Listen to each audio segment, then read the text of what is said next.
All right, ladies and gentlemen, thanks for joining me. This is your host, ID Jester. We got another fantasy book review for you. Yes, I've completed another one. Oh, yeah, can't wait to talk about this. But I think before I actually start the actual review, two important things. Number one, I'm going to kind of change the way I do things here. What I'm going to do is I'm going to give you my review. I talk about the book, talk about the important information that you need to know, talk about what I liked, what I didn't like, and then I'll give you my final review of the book. At that point, then those people that are just interested to find out more about the book, they can leave the video and be on their merry way. What I'm going to do afterwards is kind of go into more detail about what I liked and didn't like. Because there will be some minor, hopefully spoiler, not spoiler things for you there. So if you don't want to know about any spoilers, and you're interested in maybe picking this up, so what I'll do is I'll talk about the book, give you the things I liked about the book, things I didn't like about the book, then I'll give you my final review, and then after all that's done, then I'll go into more finer details about what I liked and what I didn't like, and of course, spoiler alert, just in case for you guys. I'm trying not to get into anything too spoilery or anything like that, but you'll already have my opinion, what I think about it, and that way you don't have to worry about getting any kind of spoilers or anything. So today we're going to be talking about the complete Rhenwars saga, and more specifically, we're going to be talking about Darkmage. Now, this series has been written by M.L. Spencer, and this is the first book of 5 for the complete Rhenwars saga. So I came across this as I had purchased something on Amazon, and they give you your information and everything, but there also lists like, oh, what other people bought when they purchased this item, and other recommendations for you. And so this is one of the recommendations for me. So I checked it out, and I was like, this looks interesting. So I went on YouTube to see if there's any videos. I couldn't find anything, so I read they give you like the first chapter, and I read the first chapter for free and checked it out, and I'm like, yeah, this is something I could probably get. And the other thing was, it was 99 cents for 5 books. 99 cents for the whole complete Rhenwars saga. 1,953 pages of blood, sweat, and tears that this author had put into this book. And I felt almost ashamed to get all that for 99 cents. So, my personal feeling, if you've watched some of my other reviews, is I'm always looking for diamonds in the rough. Things that should get more attention, not the mainstream books. Of course, we don't know about the 20 and 30 or 40 main fantasy authors out there, and they have all the recognition and they have all the publicity and the press and everything. But think about the hundreds, the thousands of other authors out there that are just as talented, just as good, but they just don't get the recognition. They don't get the the best of everything. They don't get the best editors. They don't get what they can, but they just try to get their information, and they try to find a way to get their story out there so more people will hear about it. Those are the people that I really enjoy trying to bring to the forefront, to show people out there that, hey, we all know about Brandon Sanderson, right? We all know about Robin Hobb. We all know about Brent Weeks. What about some of these other authors? So today we're going to be talking about, again, the complete Rhenwars saga. It's 5 books in the series. The first book of the series is Darkmage, and the reason I have this is because I have this on Kindle, purchased it on Kindle as opposed to the book edition, the book edition, and this is by M.L. Spencer. So if you want to find out more information, check out mlspencerfiction.com, and I was pretty excited. I went to the website and for this review to check out, and it looks like there is a new series coming out, available fall of 2019, and it's going to be called The Chaos Cycle. And the first book is Chains of Blood. And what it says is the next generation of heroes and demons arise to defend the Ren against a new enemy. So pretty excited to check that out. So it's good to know that M.L. Spencer is still writing, still trying to get him or her words out there and get some more information and continue the story. So interesting enough, I did not know that when I picked this up originally. And so it's good to see that this author is continuing on. All right, so as I mentioned, this is going to be book one of the 5-book series. Again, the complete saga is 1,953 pages. I picked it up for, like I said, 99 cents. I recently went back onto Amazon, and it was $4.99. So I don't know if maybe I got it when it was on sale or whatever the situation may be, but the current price is $4.99. But seriously, it's like getting a Whopper for a nickel is what you're getting here. I mean, if you were to buy 5 books of any of the more popular authors out there, you're talking 50, 60, 70, 80 bucks, whatever it is. To get something for so cheap, some people just think, oh, if it's cheap, it can't be very good. I've actually purchased several of these low tier, kind of low cost series, and I've actually spent some time reading several of them, and I really have enjoyed them so far. And they might not be for everyone out there, as we'll talk later in this review, but it's something for you guys to consider out there. Just because it's not one of the mainstream authors out there doesn't mean you're not going to like it. Doesn't mean that you can't delve into it and spend lots of great time in their writing. I mean, if kind of my philosophy is, doesn't matter what we're talking about, whether it's sports, right? You've got the players that stand out and everyone knows their names, and then there's other players that are fringe players. They're almost as talented. They just haven't had the right training, or they haven't got the breaks going their way. Somebody just hasn't seen them as they should. Whatever the case may be, whether as you're talking about sports, doctors, teachers, whatever profession you're talking about, there's always, no matter what you look at, there's always going to be a few that stand out. And doesn't mean the ones that don't stand out aren't as talented, they don't, not as put as much effort or time into their stuff. I'm sure, like I said, I almost was embarrassed to get this for 99 cents. 1,953 pages. Wow. It's just, great deal, right? So, but it's not worth it if it's not a good book. So let's find out. So book one, Darkmage. Pretty interesting cover here as well. Oh, and now I gotta uncover my thing over here. Pretty interesting cover. Nice look to it. M.L. Spencer. As I mentioned, it's 497 pages. Currently, it stands on Amazon at 4.5 stars out of 5 with 175 user ratings. It was the IRDA Award for Fantasy. I'm going to put my glasses on so I can actually read now. It's the semifinalist for Mark Lawrence SBFBO. And it was a finalist in Book Nest Fantasy Awards. There is Darkmage, which is book 1, Darklands, which is book 2, Dark Rise, which is book 3, Dark Fall, which is book 4, and then Dark Storm, which is actually the prequel to the other 4 books. So, what did I like about this? Well, I really like the writing style. The writing style was engrossing and interesting. There wasn't too much extra fluff.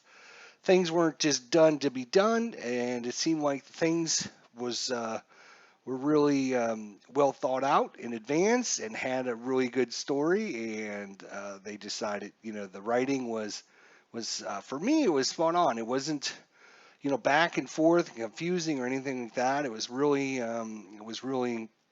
maintained a good pace, kept me interested, and I think the writing style was really, really good. It was engrossing and interesting. Uh, Number two, characters. The characters in this were very, very interesting. Very interesting. You don't, going into this blind as I did, I had no idea. Again, you can't get any information on this on YouTube. Um, you know, you can read some of the reviews, but they don't really go into detail. So I basically went in this book blind, not knowing much about any of the characters, and they all turned out to be really, really interesting. And the thing is, they don't just have these motivations for no reason, and you learn that. And we're going to talk about that later on when we get into details. Number three, the story was very well told.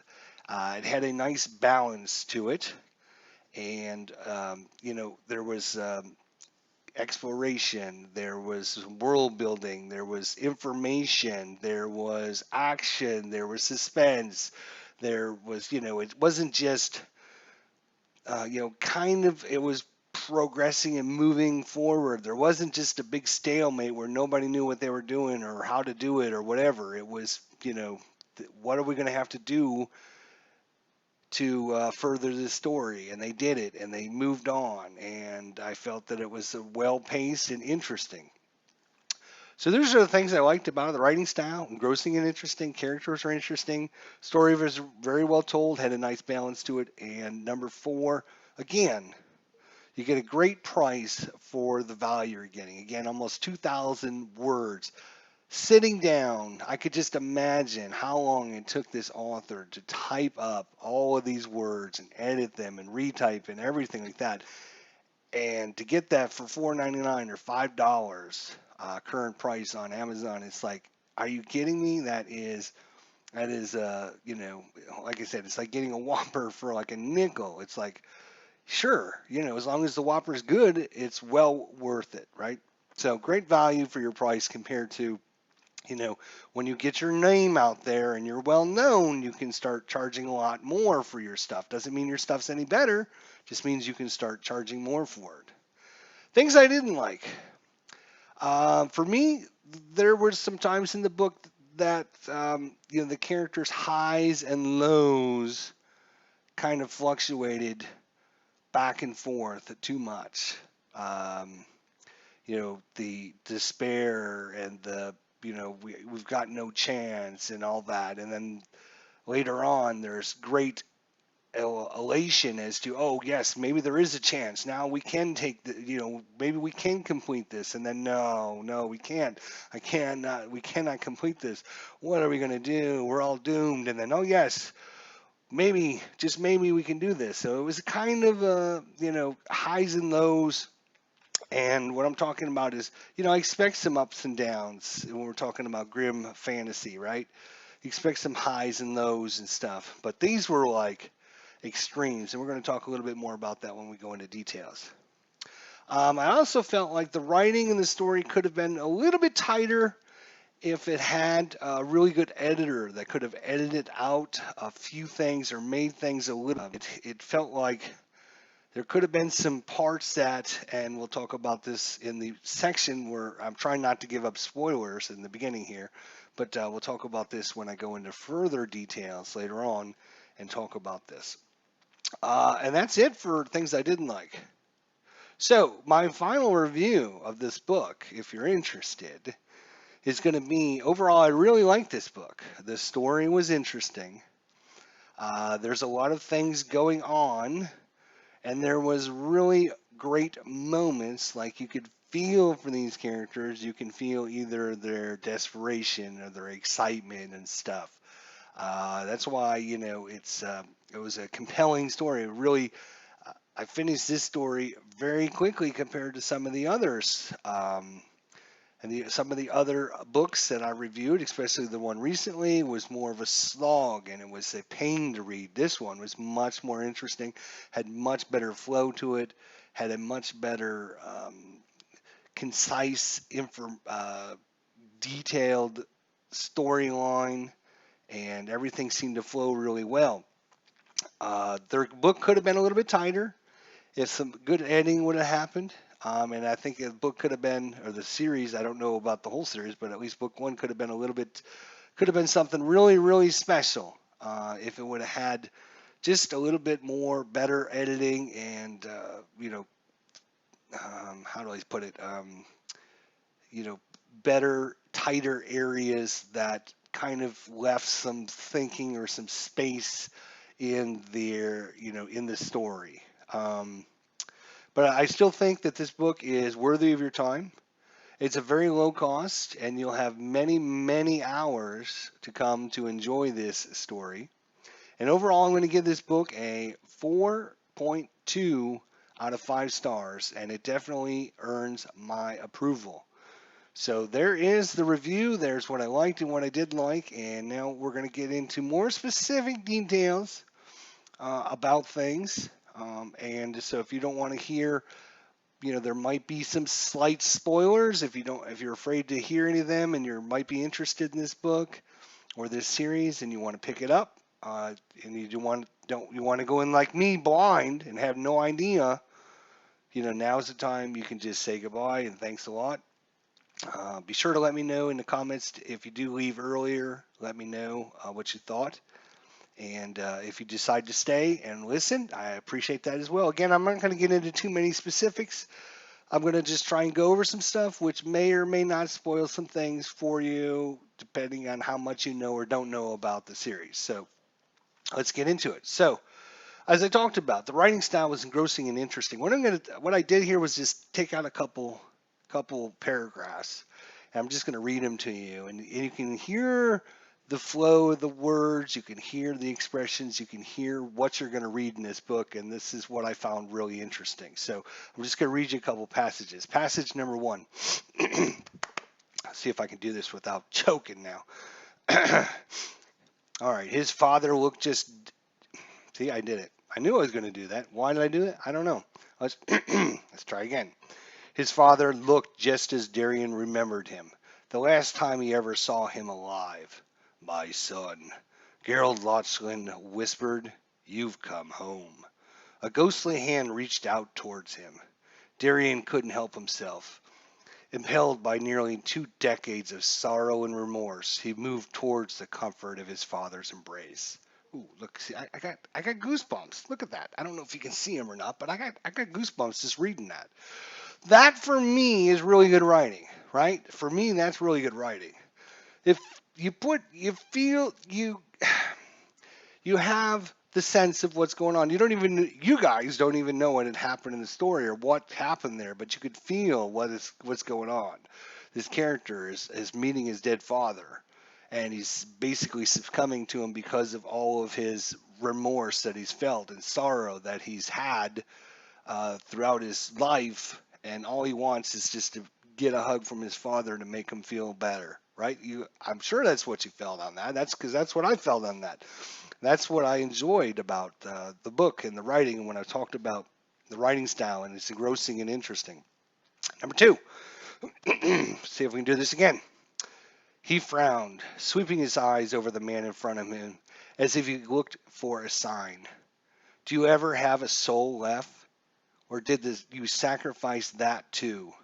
Tell me, is there no price so high you're not willing to pay it? No, Proctor's voice was cold as death. The war we fight is a battle for existence itself. No price is too high, no sacrifice too great. I am willing to do anything it takes to survive, and I expect no less from any man who chooses to follow me. Again, you probably don't even know the situation, what's going on. When you just read that one paragraph, it really, you can just feel the tension. You can feel what's going on between these two characters. I ain't going to tell you what had caused this situation to come up, and confronting this person and saying, don't you have a soul? You are willing to sacrifice everything. Is there not a price too high that you cannot pay it? And the answer is simply no, there is nothing, because the war we fight is for battle, for existence itself. Just wonderful stuff. Absolutely wonderful stuff. Last one, third one. Kyle watched the ground in front, mouth agape, unable to believe what his eyes had just seen, what his ears had just heard. It had taken seconds, only seconds. Nothing could have survived that. At the summit, the white light faded into a dim afterglow, then died away completely. Overhead, the sky was still encased in darkness, though the clouds seemed to be slowly escaping. Below on the plain, nothing moved. An appalling stillness had taken hold of the morning. Kyle looked out in the darkness, his mind numb, his heart heavy with tears. There you go. So those are my kind of three examples I was just flipping through, and I was like, oh yeah, this one's pretty good. Let's go ahead and copy that because I wanted to give people the sense of the writing style and what what you can expect, and just from that, like I said, just from those paragraphs, it's what I'm talking about. Writing style is engrossing and interesting because you don't even know what's going on in the story to make it so important or not important, but yet you can feel the tension, you can feel the conflict, you can feel that there's importance to what they're saying. So that's what I was talking about when I'm talking about engrossing and interesting. The characters are interesting. This one character that's like, no, I will pay any price there is because we are fighting for our own survival. And you find these characters throughout the book that have these very in-depth and personal and they're not just your cookie cutter, hey, fantasy character number 107 here. Thanks for joining us.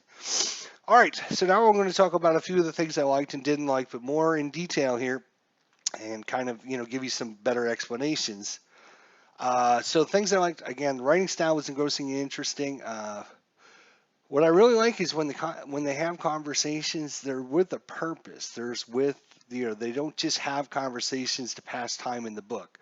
They're always plotting or giving you information or giving you the personal feelings and philosophies of that character. They're not just babbling to babble. There's nothing worse than reading a fantasy book and they just talking back and forth for no reason. You read 8 pages and you're like, I don't even know why you guys aren't even talking.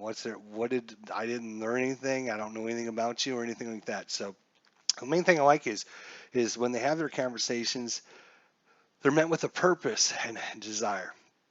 Uh, Characters were interesting, as I mentioned, and especially several of the characters are gaining some newfound powers and how they're handling the powers and learning about the powers and trying to discern what they can do with their powers and how those powers or people knowing that they have these special powers, how is it affecting how other people think of them.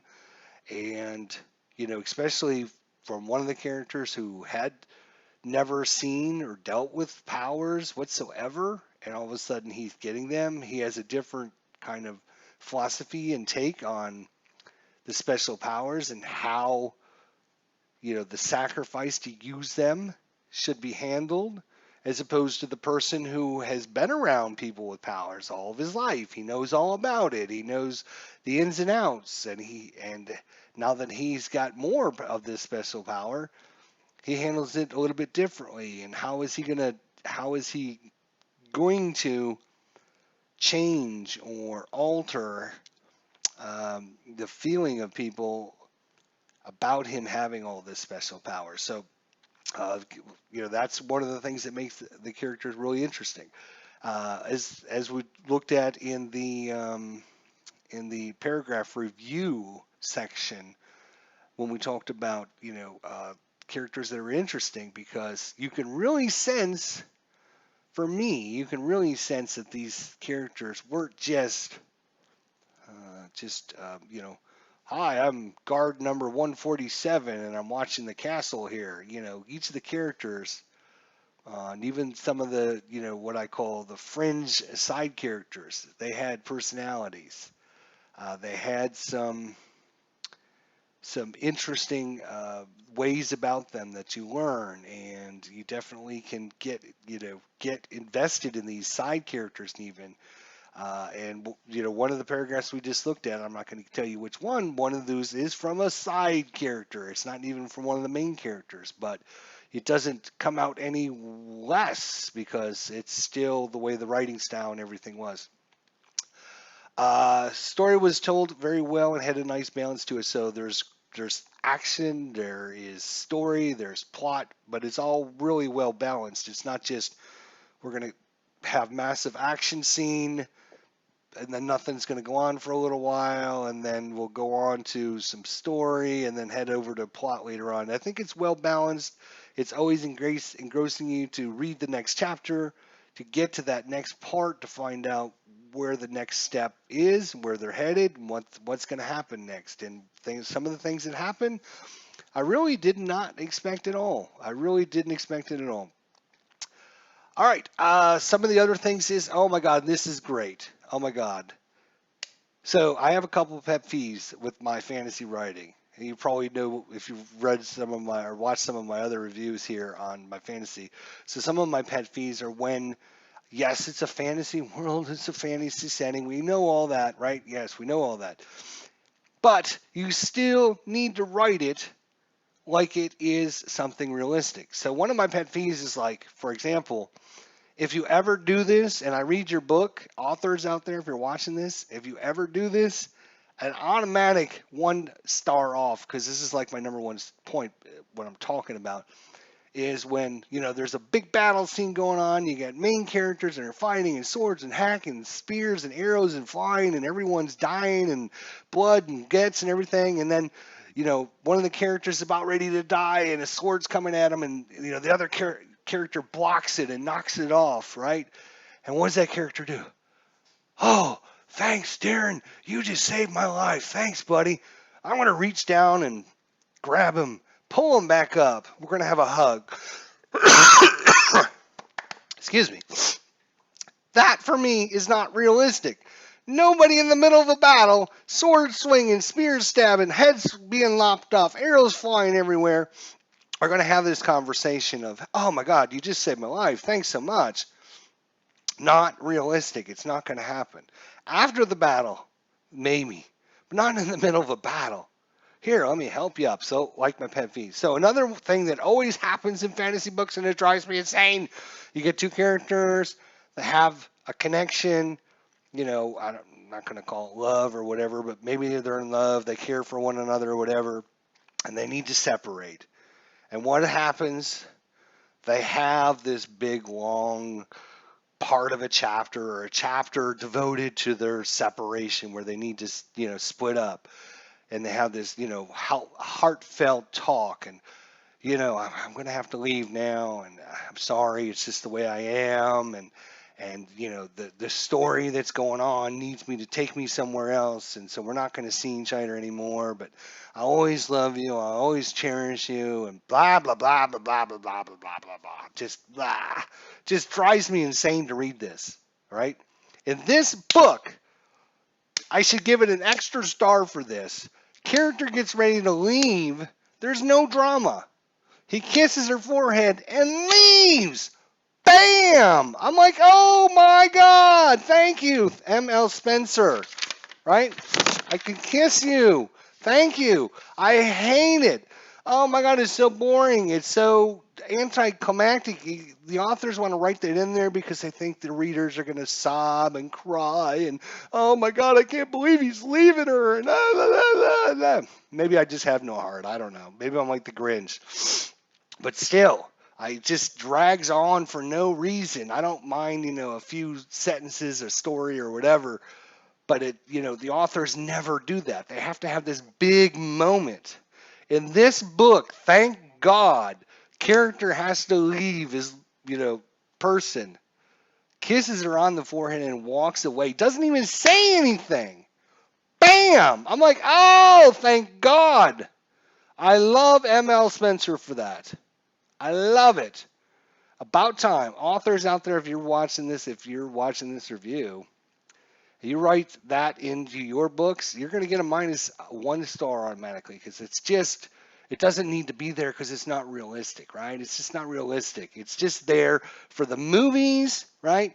It's there for the movies and the novels because they want their people to feel connected. They want them to feel the sorrow and have the cry and be upset that they're leaving one another and blah, blah, blah. It was just as dramatic, just as overwhelming, and just as purposeful. It made more that he was like, he thought to himself, I can't have this moment. It's not good for her. It's not good for me. I need to go. That's it. Kisses her on the forehead and leaves. It was more dramatic that way. It didn't need to be this huge, big, long thing that had to be drawn out page after page because the author wanted to make me cry. And it was wonderful. Thank you, M.L. Spencer. More authors out there need to be able to follow this. All right. So the highs and lows of the characters too much. These are things I didn't like about it. So now we're going to talk about the bad things, right? Things I didn't like. So the highs and lows of the characters. So one of the main characters is pretty, as I talked about. I don't mind, grim fantasy. There's darkness, there's light. We all know that, and we expect that. But this character is like willing to sacrifice himself, like, he's got like nothing left to live for, and just, let me die, and I'll be happy. Just let me die and let me be happy. And then it's like, oh no, I'm gonna be the hero again. I'm gonna do this because I want to complete this story. I want to complete this. And then later on, it's like, well, what can one man do? I'm just one man. You can't put this all on me. So his highs and lows, again, I think it's part of the editing thing that could have toned the highs and lows down a little bit. Like I said, the character's willing to, just stand there and be tied to a stake and burned alive and not fight, not, um, basically give up. Okay, yeah, I'm done. I can't do it anymore. You do with me what you want, and then later on to fight so hard to get this. It seems to me like just the highs and lows could have been done a little bit better. Not so much up and down and not such big highs and big lows. I think if a good editor would have seen that. For me, it just, talk about realisticism, right? Okay, Grimdarks, we all go through ups and downs every day of our lives, or, if you think back to your last 6 months, you're going to have highs, you're going to have lows, but you're not like super, super high and then super, super low and then super, super high and then super, super low all the time. You have these, ups and downs, and then you'll have maybe a spike, right? For him, it was like spike, spike, spike, spike, spike, spike, spike. And that's because, yeah, a lot of bad things and good things happened to him. But still, I think he could have handled himself a little bit better there. So for me, the highs and lows were a little bit too much. And just the way, just thoughts about it, giving up, not going to give up. I'm going to do everything I can. No, I'm only one man. What can I do? Uh, and then, as I talked about, I think good editing and could have helped because there were some couple scenes in the book. Later on in the book, he gets this. I'm not even gonna.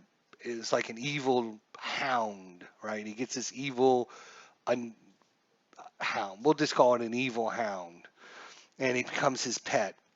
Every time the author talks about his pet, the pet's drooling.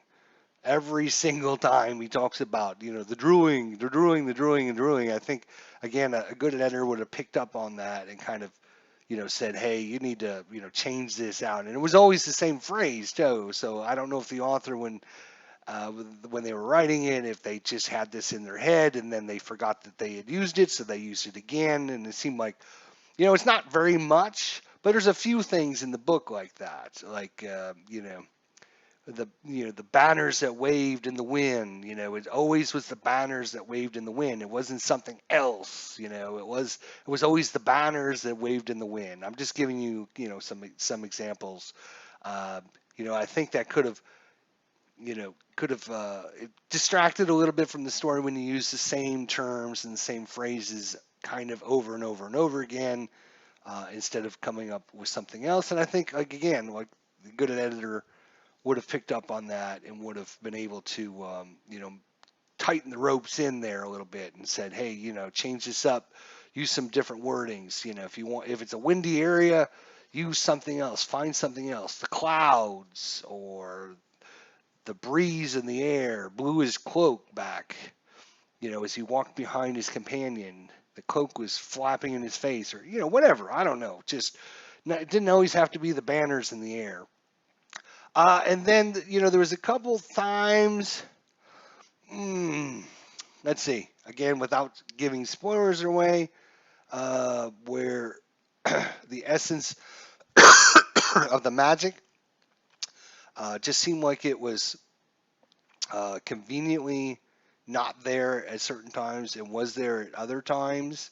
And one of the characters specifically went to where there was no magic once, and then it didn't seem like there was a reason for that other than to have the events unfold while he was there. If he wouldn't have been there, they wouldn't have unfolded the way they did. But he was there, and it seemed like the only reason why he would go there, the excuse the author made was because he couldn't think of any other place to go. I don't buy that. If Superman knows that his kryptonite is kryptonite, he's not going to go say, hey, let's go swim with a bunch of kryptonite because I can't think of anything else to do. No, that's not the way normal people work. And even people that think that all hope is lost, it doesn't matter. You're not going to go to where you are the most vulnerable, the least, the biggest problem area in the whole world. You're not going to go in that spot other than because it seemed like the author needed a reason for this to happen. And the only way it would happen is if he was in this area. Again, Superman, kryptonite. If I'm a wizard, I don't go to an area where there's no magic because then I'm useless. I'm powerless, right? As we know, all my powers go away when I'm in an area that doesn't have magic. Same like Superman. Superman's not going to go, hey, let's go swim in kryptonite.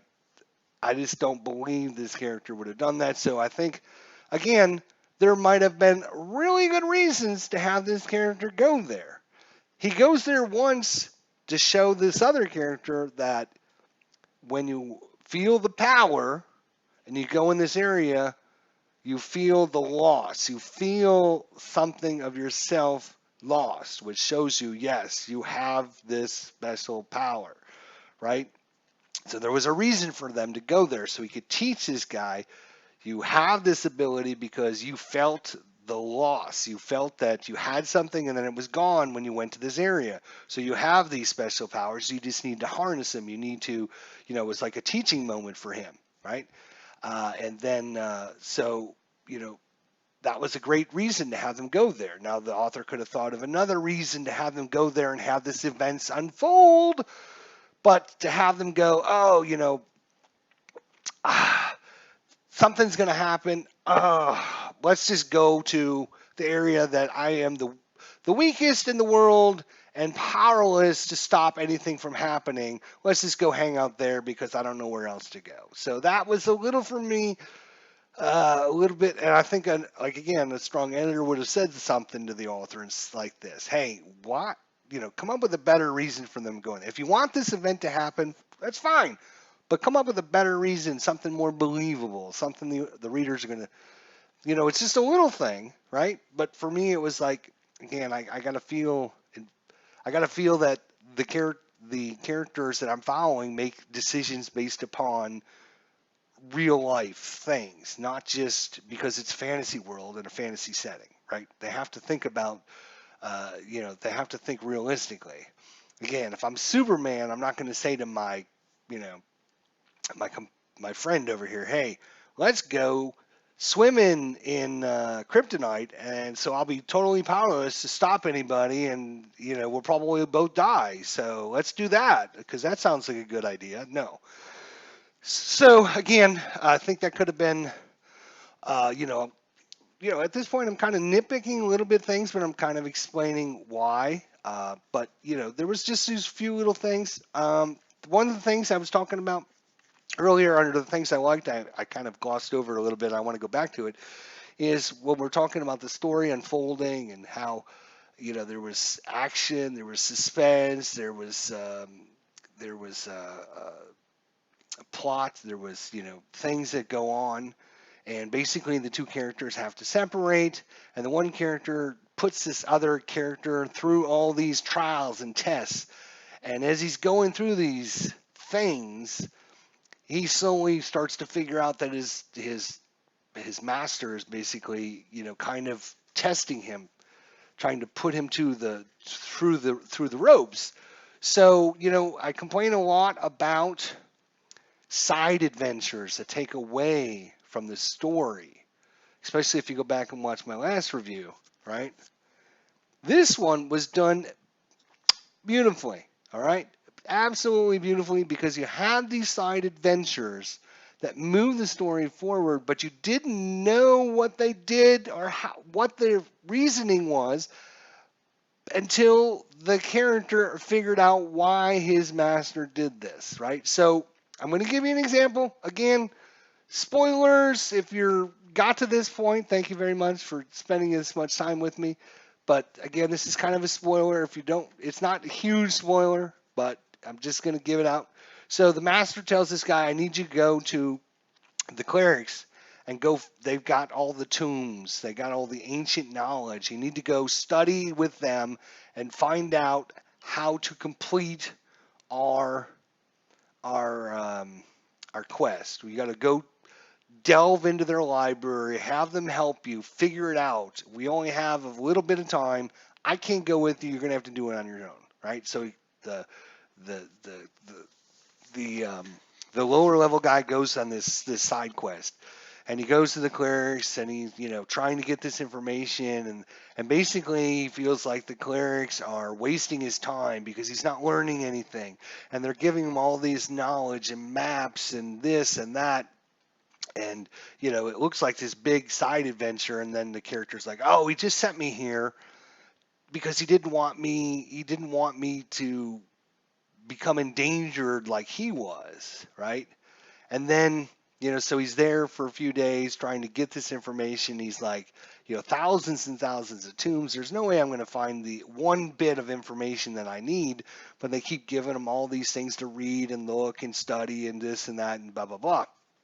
So at the end of his time there, he's like, I got to go because my master's waiting on me. They pull out a note, and it's from his master. And he said, while my student comes there, feed him all the information that he's going to need to know, the things that he's going to have to learn along the way to become a master like me. And so all of a sudden, the student was like, oh, okay, now I understand. He sent me on this quest to find this thing, and even though I was trying to find this thing, they kept giving him all the other information, but he was finding all this other stuff out about himself and the history and the magic and how what he can do with it and how things happen and blah blah blah and all this other information.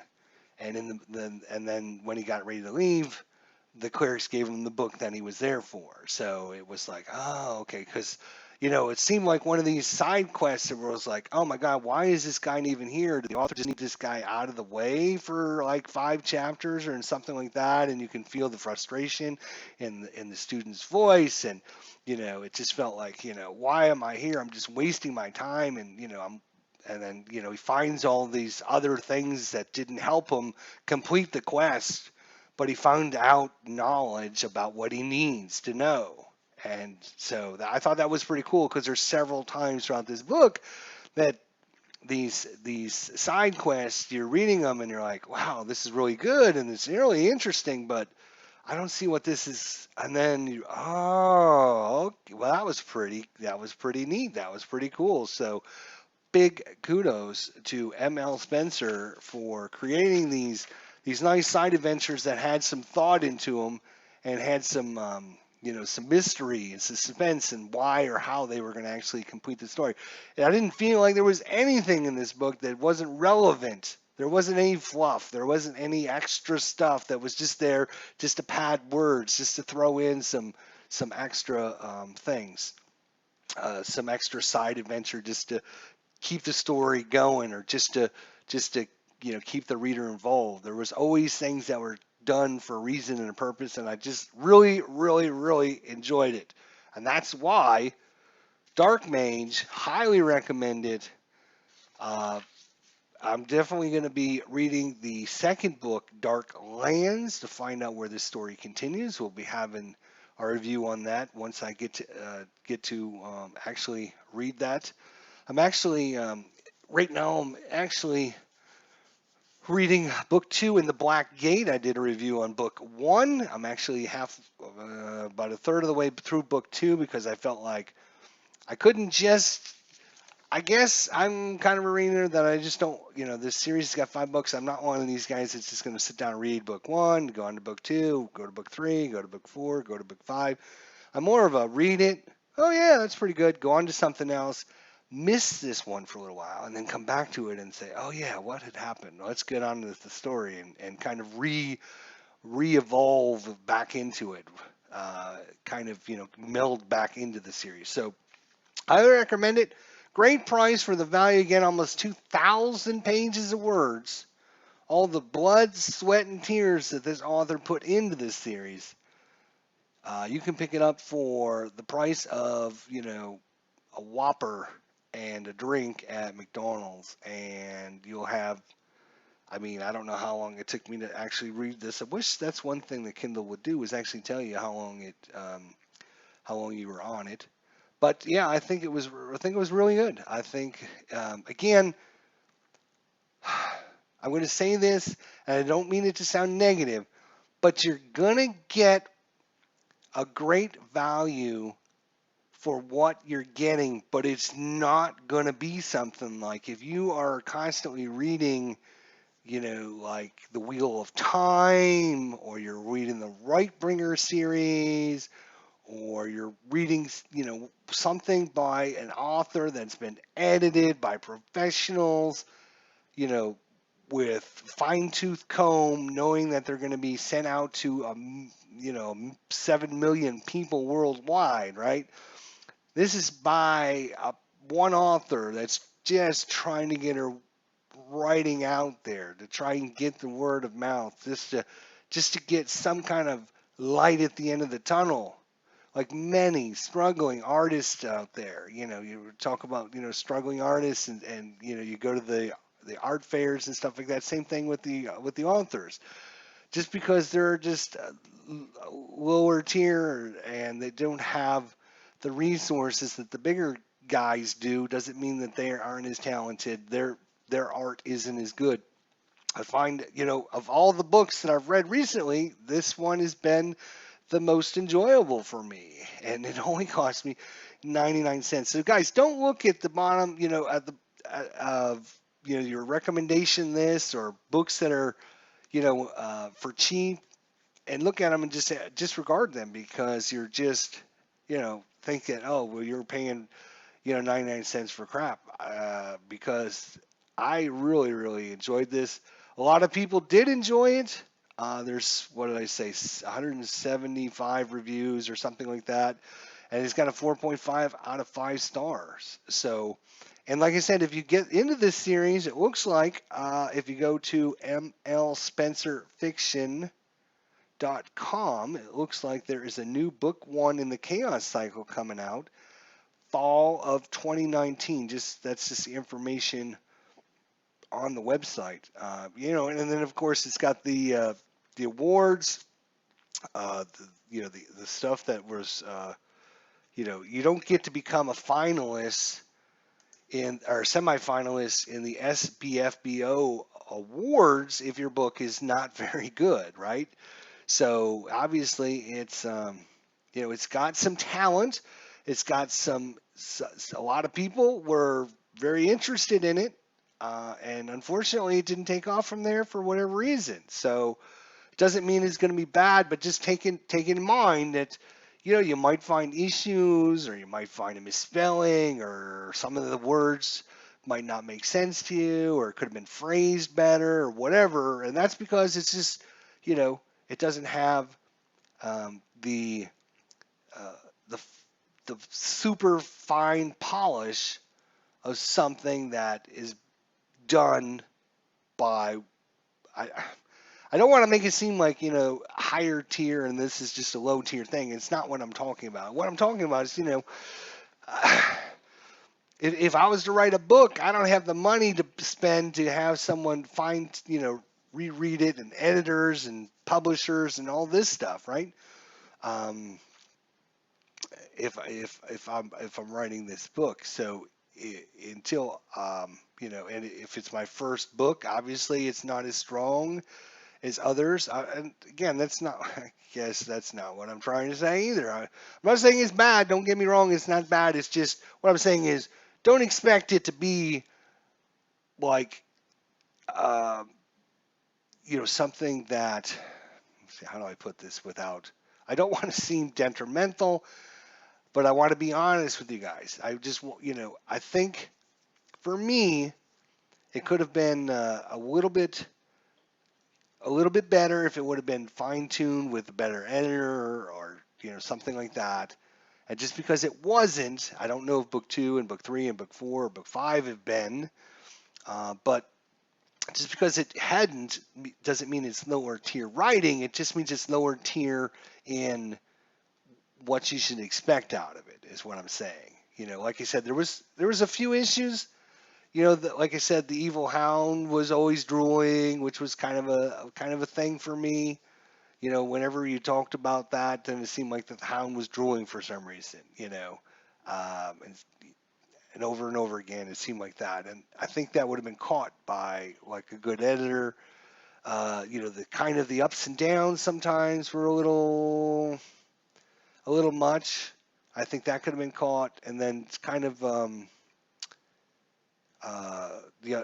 other thing I was talking about, which I can't think of now because I'm looking at the website, which is pretty cool, and it's distracting me. So stop distracting me. Anyways, I think it's really good. If you enjoyed the writing that I gave you earlier, I think you'll enjoy this book, and definitely, I think it's well worth your investment. If you like epic, definitely kind of grim, dark fantasy, kind of a you know no hope against an enemy that seems like it's um, too powerful, and but I think there's a lot of interesting characters, a lot of interesting moments, and a little interesting thing that happens. And like I said, the fact that the character just walked away from the girl at the time when they needed to separate, and kissed her on her forehead without this big long drawn out thing was just shows that I really enjoyed this author, because the author chose not to put that in, and I thought that was a wise decision, because it was more important to feel him say, I don't want to have this moment. She doesn't need it. I don't need it. And it's not good for anyone, including my readers. So we're not going to have it. And that was great. And I loved it. So definitely Darkmage 4.2 out of 5 stars. We will definitely continue on with the Rhenwars Saga. You definitely should try that out for yourself. So thanks everyone for coming out today to watch my video. We'll see you all next time. Thanks for watching.